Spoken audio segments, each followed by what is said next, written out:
A very good morning, Orchidians. How are you all doing today? So this is a vibrant morning, and you're all awaited here. Do you know why you have assembled here? It's for the Youngestanis Conclave, and it's something great initiative. It's a great initiative by the TOS in recognizing innovative solutions around the world. And firstly, I would like to thank the distinguished principal and the distinguished director of TOS for having invited me here and giving me this privilege to address this vibrant gathering this morning in the presence of Mr. Bajaj, the stalwart of automobile industry, who rewrote the history of sports biking in India with his legendary Pulsar that has a global footprint. So I'm indeed very lucky to share this dais with him today. I'm also very blessed to be standing here in a school where Dr. Kalam, the epitome of wisdom and benevolence, had set his foot on 5 years ago. Today, I'll be sharing with you insights of how I invented a device to detect silent heart attacks from merely a small idea. So when I was 13, my grandfather succumbed to a silent heart attack. So when the disease hits so close to home, I knew I needed to learn more. So I went online to find answers for this. So using the internet, I found a variety of statistics on heart attacks, and what I had found shocked me. So can we have the next slide, please? So over 85% of all heart attacks go unnoticed just because they cannot be diagnosed due to the lack of absolute symptoms. When someone has less than 2% chances of survival, that means less than two people out of every 100 has a chance of survival. Can we have the next slide, please? So why are we so bad at detecting silent heart attacks? The reason: today's current modern medicine is a 60-year-old technique, and it's non-proactive. But also, it's extremely expensive, costing roughly about rupees 5,000 for a TROP-T test and more than 1 lakh for a medical treatment post a heart attack, which is certainly not an option for low-income patients. In addition, a heart attack is a non-symptomatic disease. Your doctor would have to be ridiculously suspicious that you're prone to a heart attack to give you a blood test.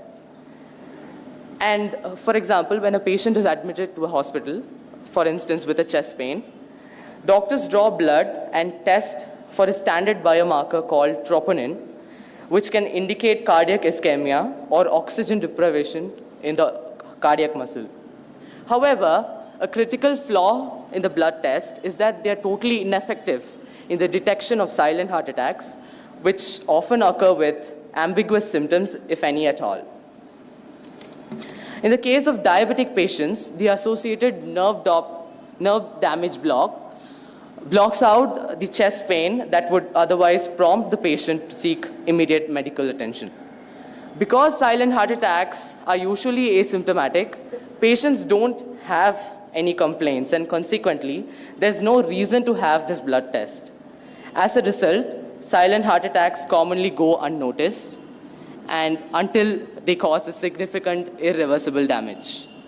Learning this, I knew there had to be a better way out. So I set up a scientific criteria as to what a sensor would have to essentially look like in order to effectively detect a heart attack several hours prior to an unlikely event. Can we have the next slide, please?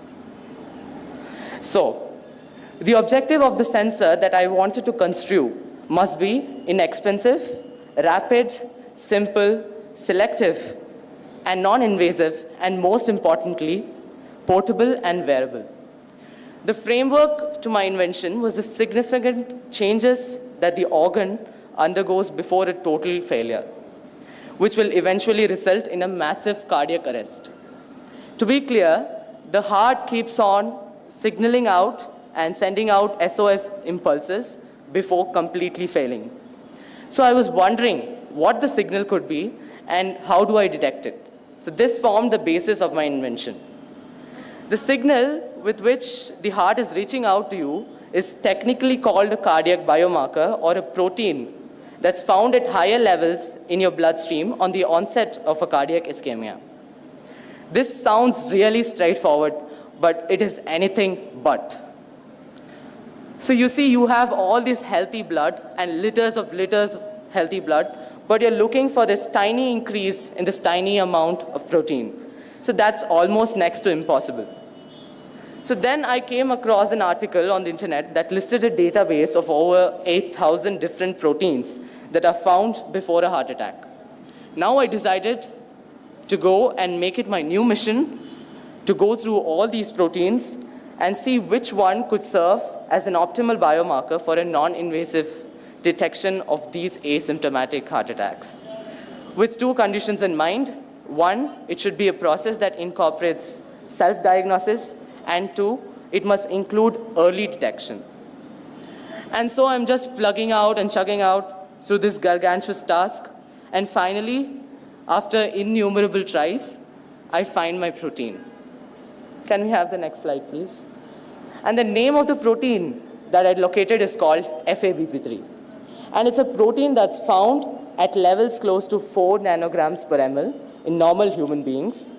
But on the onset of a cardiac ischemia, the levels of the protein keeps increasing abysmally. So that's the trigger point. So that's the signal that the heart is giving us. The key is that it is found in the earliest stages of a myocardial infarction or a cardiac arrest. So when someone has close to 100% chance of survival. So now that I'd found a reliable protein to detect, so I then shifted my actual focus to actually detecting that protein, and thus silent heart attacks. Now my breakthrough came in the most unlikely place for innovation, possibly the most unlikely place for innovation, my high school biology class, the absolute abhor or stifler of innovation. So, and I snuck in this article of protein differentiation from where I started my research, and but it was shortly afterwards that I discovered that my once brilliant procedure had something like 1 million holes in it. And over the course of 23 months, almost 23 months, I painstakingly filled each and every one of those holes. And the result, one small patch type sensor that costs rupees 900 and works 24/7. Can we have the next slide, please? So this is the patch. This is the patch type sensor. So, and this makes it about 200 times faster, over 5 times less expensive, and 100 times more sensitive than the current standard of detection. So how does it work? So once the sensor band is worn around your wrist, a very small magnitude of positive charge is induced to detect and accumulate these proteins, these negatively charged FABP3 molecules. And it sounds very simple, isn't it? But it's probably not. The most crucial part is post-accumulation of these proteins. So where I developed a unique spectroscopical method to non-invasively detect these proteins without taking a blood test. So it's completely non-invasive. You need not take a blood test, and you'll find out whether you're going to get a heart attack or not. So that's the best part, and that's where the secret formula lies as well. So the device will hence indicate to the patient that his FABP3 levels are taking a steady rise, and he has to seek immediate medical attention. One of the best parts of the sensor, though, is that it has close to 100% accuracy and can detect the coming of silent heart attacks in the earliest stages, 6 hours prior to the event. So when someone has close to 100% chance of survival. The sensor could potentially lift the silent heart attack survival rates from a dismal 5.5% to close to 100%. And so hopefully one day, with the help of these devices, we can always have those loved ones with us. And now to give you a brief idea about the current status of development of this device, I have a global patent pending for this device in 6 countries, including India. After signing a MOU with AIIMS New Delhi and the Ministry of Health and Family Welfare, Government of India, for the commercial production of the device earlier this year. The device now proudly holds clinical validation from AIIMS New Delhi, Tokyo University of Science, Japan, and the Royal Society of Medicine, London. It is likely to surface out by the end of 2018 for use by the public.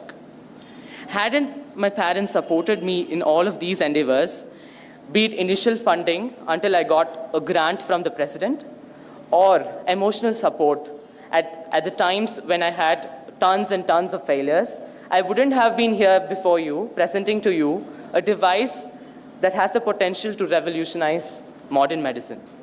Fellow friends, just remember, we are still on the shores of a vast ocean of scientific knowledge, which is unfathomable, waiting to be discovered by your inquisitive minds. Step out and make the world better with science. Thank you very much.